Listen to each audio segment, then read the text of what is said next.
It feels like somebody took my heart and dropped it into a bucket of boiling tears.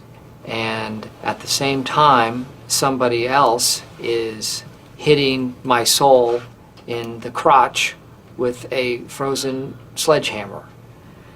And then a third guy walks in and starts punching me in the grief bone.